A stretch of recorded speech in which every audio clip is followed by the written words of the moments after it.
Assalamualaikum warahmatullahi wabarakatuh. Di sini kami dari kelompok 2 akan membahas studi kasus yaitu kenaikan harga komoditas global pada tahun 2022, di mana ini merupakan pemenuhan tugas yaitu Ekonomi Moneter 2 dengan dosen pengampu yaitu Bapak Imam Awaludin, SEME. Baik, sebelum kita lanjut pada studi kasus yang akan kita bahas, izinkan kami memperkenalkan diri. Saya Sofina Tiasinggi sebagai moderator. Selanjutnya terdapat teman saya, Siti Rahayu sebagai pemateri, Intan Nur Aini sebagai pemateri, dan juga Uliana Ayu sebagai pemateri. Untuk selanjutnya, kita akan menjelaskan atau membahas isu tersebut. Eh, Pada slide pertama, terdapat penyebab inflasi komoditas global pada tahun 2022. Sebelum kita lanjut pada penyebab inflasi tersebut, kita perlu tahu mengenai kasus ini. Jadi pada tahun 2022, jadi komoditas seperti minyak, gas, gandum. Harga minyak mentah mencapai level tertinggi dalam lebih dari 1 dekade. Sementara harga gandum juga melonjak akibat gangguan pasokan yang terjadi di beberapa bagian dunia. Lonjakan harga ini tidak hanya mempengaruhi negara-negara besar, tetapi juga mempengaruhi negara berkembang yang sangat bergantung pada impor komoditas. Di beberapa negara, ini berarti inflasi yang tinggi, krisis pangan, dan juga kenaikan biaya hidup yang sangat terasa oleh masyarakat. Nah, kita lanjut ke penyebab inflasi komoditas global tahun 2022. Jadi, yang pertama terdapat perang Rusia dan Ukraina. Jadi, ini dimulai pada tahun 2022. Rusia dan Ukraina itu adalah penghasil utama komoditas seperti minyak, gas, dan juga gandum. Ketegangan politik ini menyebabkan gangguan besar dalam pasokan yang mengarah pada lonjakan harga energi dan pangan global.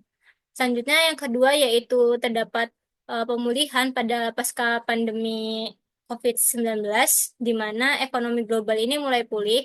Jadi hal ini meningkatkan permintaan terhadap barang-barang dan energi. Namun pasokan belum sepenuhnya pulih. Jadi menyebabkan harga-harga semakin melambung. Selanjutnya yang ketiga yaitu ada krisis energi global, di mana banyak negara yang mengalami kesulitan dalam memperoleh pasokan energi, yang membuat harga minyak dan gas meroket, berdampak pada hampir semua sektor ekonomi. Dan terakhir, perubahan iklim. Jadi, dalam perubahan iklim ini menyebabkan cuaca ekstrim seperti banjir dan juga kekeringan. Nah, ini mengurangi hasil pertanian dan mengganggu produksi pangan global yang akhirnya meningkatkan harga komoditas pangan seperti gandum, jagung, dan juga beras. Materi selanjutnya akan dijelaskan oleh rekan saya.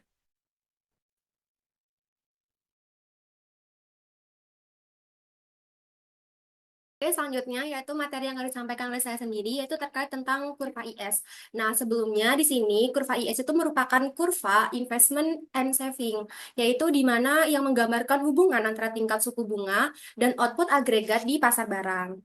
Terus, kurva IS ini bisa bergeser ke kanan karena ada tiga hal. Yang pertama itu ekspor yang bertambah, yang menyebabkan pendapatan nasional itu meningkat. Selanjutnya, yang kedua itu ada konsumsi dan investasi yang bertambah.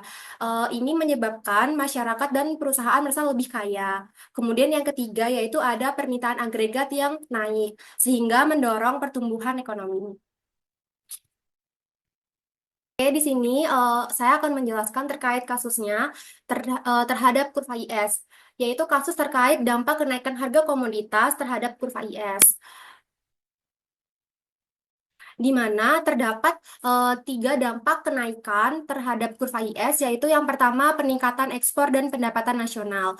Sebagai negara pengekspor komoditas Indonesia mendapatkan tambahan pendapatan dari kenaikan harga komoditas.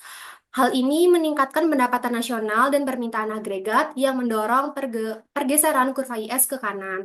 Yang kedua yaitu ada peningkatan investasi, di mana kenaikan pendapatan nasional ini em, dan prospek keuntungan yang lebih tinggi dapat mendorong peningkatan investasi oleh sektor swasta dan memperkuat pergeseran kurva IS ke kanan. Kemudian yang ketiga ada efek inflasi dan konsumsi domestik, di mana kenaikan harga komoditas ini juga dapat menyebabkan inflasi domestik yang mengurangi daya beli masyarakat dan konsumsi domestik, sehingga hal ini dapat menahan laju pergeseran kurva IS ke kanan. Di mana di sini yaitu di sumbu Y yaitu suku bunga dan di sumbu X yaitu output agregat, di mana yang pertama di posisi pertama itu kurva IS berada di IS 0, di mana ketika suku bunga ini naik, maka output itu akan berkurang. Kemudian IS ini bergeser ke IS 1 karena tadi terdapat kenaikan ekspor. Sehingga ketika suku bunga ini naik, maka si output agregat ini akan berkurang jumlahnya. Oke, selanjutnya itu akan dijelaskan oleh pemateri selanjutnya yaitu Intan.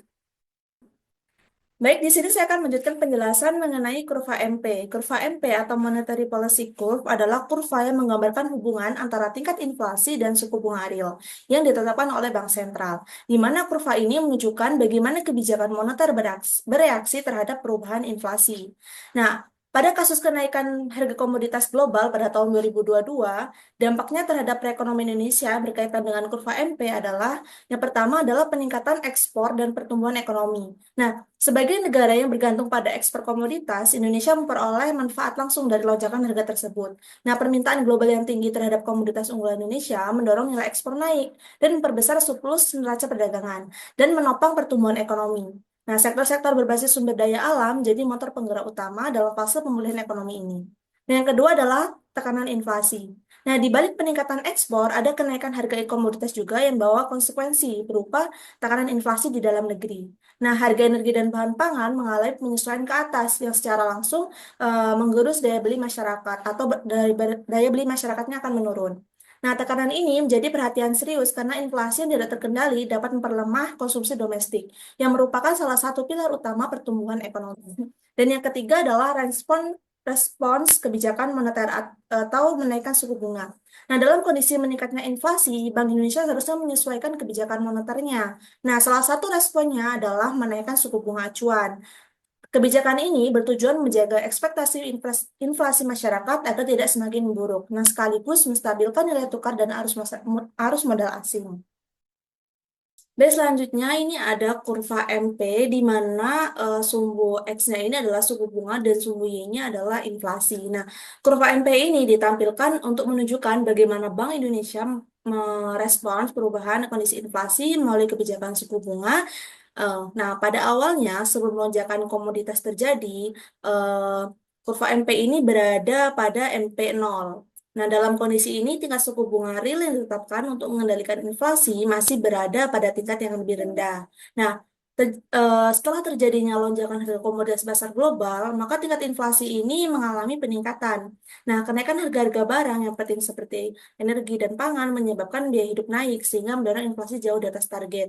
Dan menghadapi tekanan ini, Bank Indonesia mengambil langkah untuk memperketat kebijakan moneter dengan menaikkan suku bunga.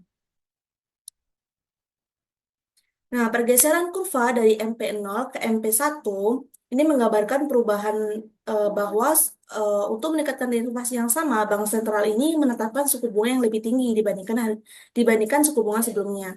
Nah, hal ini bertujuan untuk memperlambat laju permintaan domestik dan menekankan ekspektasi inflasi masyarakat. Nah, secara makroekonomi, pergeseran kurva MP ini menunjukkan bahwa kebijakan moneter terjadi lebih agresif dalam merespon tekanan inflasi. Nah, Bank Sentral bersedia menaikkan suku bunga lebih cepat atau lebih tinggi. Nah, sebagai upaya mengembalikan inflasi ke jalur yang lebih stabil. Nah, meskipun langkah ini beresiko memperlambat pertumbuhan ekonomi dalam jangka pendek. Nah, kurva MP ini mencerminkan perubahan sikap Bank Indonesia dari kebijakan yang cukup longgar terhadap inflasi yang lebih rendah menjadikan kebijakan yang lebih ketat ketika inflasi melonjak akibat faktor eksternal, khususnya lonjakan harga komoditas. Baik, materi selanjutnya akan dijelaskan oleh rekan saya. Oke, selanjutnya yaitu kita masuk ke kurva AD, di mana kurva AD ini adalah kurva yang menunjukkan hubungan terbalik antara tingkat inflasi atau harga dan jumlah output agregat yaitu Y, yang dimana dalam suatu perekonomian ini. Nah, permintaan agregat ini mencakup AD sama dengan C yang dimana itu merupakan konsumsi rumah tangga, I yang merupakan investasi perusahaan, G yang merupakan pengeluaran pemerintah, dan X itu merupakan ekspor, dan M yaitu impor. Kemudian, eh, kenapa sih kurva AD ini miring ke bawah? Yang pertama itu ada karena efek suku bunga, di mana ketika eh, inflasi naik, maka bank sentral ini biasanya menaikkan suku bunganya. Kemudian kreditnya menjadi lebih mahal dan konsumsi dan investasi pun turun.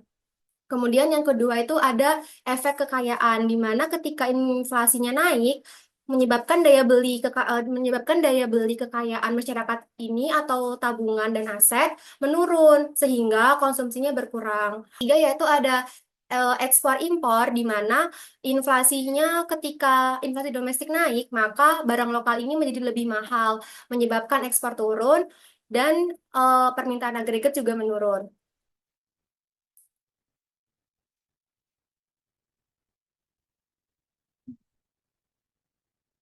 Selanjutnya yaitu ada kurva AD.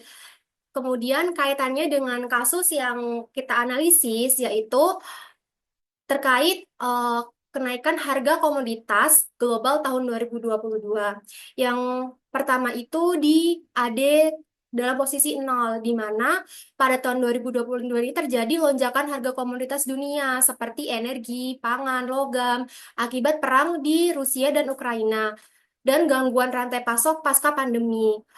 Kemudian kenaikan harga komoditas ini menyebabkan biaya produksi dan di banyak negara ini meningkat sehingga mendorong kenaikan inflasi global. Sehingga si kurva AD0 ini bergeser ke AD1, di mana dalam beberapa kasus, terutama di negara pengekspor komoditas seperti Indonesia, harga komoditas yang tinggi itu justru meningkatkan pendapatan nasional, sehingga pendapatan yang lebih tinggi ini mendorong permintaan agregat meningkat. Itulah sebabnya kurva AD yang tadi saya bilang bergeser ke atas. Kemudian, secara bersamaan, karena kenaikan harga ini mendorong biaya hidup, sehingga terjadi tekanan inflasi yang lebih tinggi.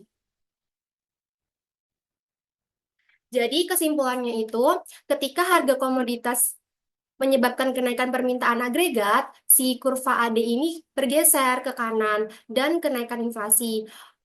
Oke, selanjutnya yaitu pemateri terakhir, yaitu Ayu. Selanjutnya di sini saya akan menjelaskan tentang kurva AS. Nah, agregat supply atau AS itu adalah jumlah total barang dan jasa yang diproduksi dalam perekonomian pada setiap tingkat harga tertentu. Yang terjadi ketika harga komoditas global itu naik. Apa yang terjadi ketika harga komoditas global naik? Kenaikan harga komoditas global, terutama bahan baku energi atau minyak gas dan bahan pangan, ini menyebabkan biaya produksi perusahaan meningkat, biaya hidup pekerja juga meningkat. Nah, efeknya terhadap pasar input, terutama tenaga kerja, biaya tenaga kerja itu naik dan biaya produksi menyeluruh itu meningkat. Dalam ekonomi makro, kurva AS ini menggambarkan hubungan antara tingkat harga secara keseluruhan dengan jumlah barang dan jasa yang diproduksi di suatu negara Ketika kita bicara soal pergeseran kurva AS, itu berarti ada perubahan dalam biaya atau kemampuan produksi di dalam negeri. Nah, dalam kasus yang kita angkat ini yaitu tentang kenaikan harga komoditas global, ketika harga-harga bahan baku ini naik, otomatis biaya produksi bagi perusahaan-perusahaan di dalam negeri itu juga ikut naik. Misalnya harga bahan baku untuk pabrik bertambah mahal, biaya bahan bakar untuk transportasi meningkat, dan harga makanan sehari-hari juga melonjak. Kenaikan harga-harga ini itu langsung berdampak ke pasar input, khususnya pasar tenaga kerja, karena harga kebutuhan pokok naik, pekerja mulai merasa beban hidupnya lebih berat. Akibatnya, banyak pekerja yang menuntut kenaikan gaji supaya daya beli mereka itu tetap terjaga. Kalau perusahaan memenuhi tuntutan ini, maka biaya produksi mereka itu akan bertambah lagi, karena sekarang mereka harus membayar upah lebih tinggi. Pergeseran kurva IS. Karena biaya tenaga kerja dan input naik, kurva AS ini akan bergeser ke kiri atau ke atas. Kalau biaya produksi semakin mahal, banyak perusahaan ini kan akan kesulitan mempertahankan jumlah produksi seperti sebelumnya. Mereka mungkin akan mengurangi produksi, menaikkan harga jual barang, atau bahkan melakukan pengurangan tenaga kerja. Inilah yang menyebabkan kurva AS itu bergeser ke kiri. Nah, bisa dilihat di tabel ini, awalnya kan kurva AS itu outputnya sebesar Y0 dengan harga P0, tapi karena biaya produksinya itu tinggi, jadi tuh outputnya berkurang. Yang tadinya Y0 itu berkurang menjadi Y1 dengan harganya yang meningkat, yaitu yang tadinya awalnya sebesar P0 menjadi P1. Nah, akibat dari pergeseran ini akan terjadi dua hal yang tidak menyenangkan secara bersamaan, yaitu di mana harga-harga barang itu menjadi lebih mahal atau inflasi, tapi produksi dan pertumbuhan ekonomi justru melambat. Kondisi ini yang sering juga disebut dengan istilah stagflasi.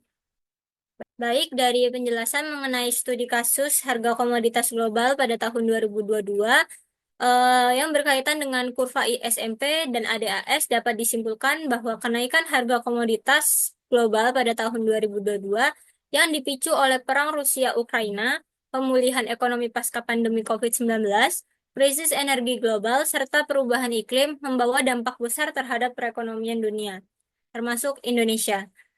Lonjakan harga ini meningkatkan ekspor dan pertumbuhan ekonomi nasional, namun juga menimbulkan tekanan inflasi yang mendorong respon pengetatan kebijakan moneter oleh Bank Indonesia. Dalam analisis kurva makroekonomi, terdapat 4, yaitu kurva IS bergeser ke kanan karena ekspor dan investasi bertambah, kurva MP bergeser ke atas akibat kenaikan inflasi dan suku bunga, kurva AD bergeser ke kanan seiring peningkatan permintaan agregat, kurva AS bergeser ke kiri karena kenaikan biaya produksi dan tenaga kerja. Jadi secara keseluruhan, perekonomian menghadapi tantangan untuk menyeimbangkan antara menjaga momentum pertumbuhan dan mengendalikan tekanan inflasi di tengah ketidakpastian global. Sekian penjelasan dari kelompok kami. Kami akhiri. Wassalamualaikum warahmatullahi wabarakatuh.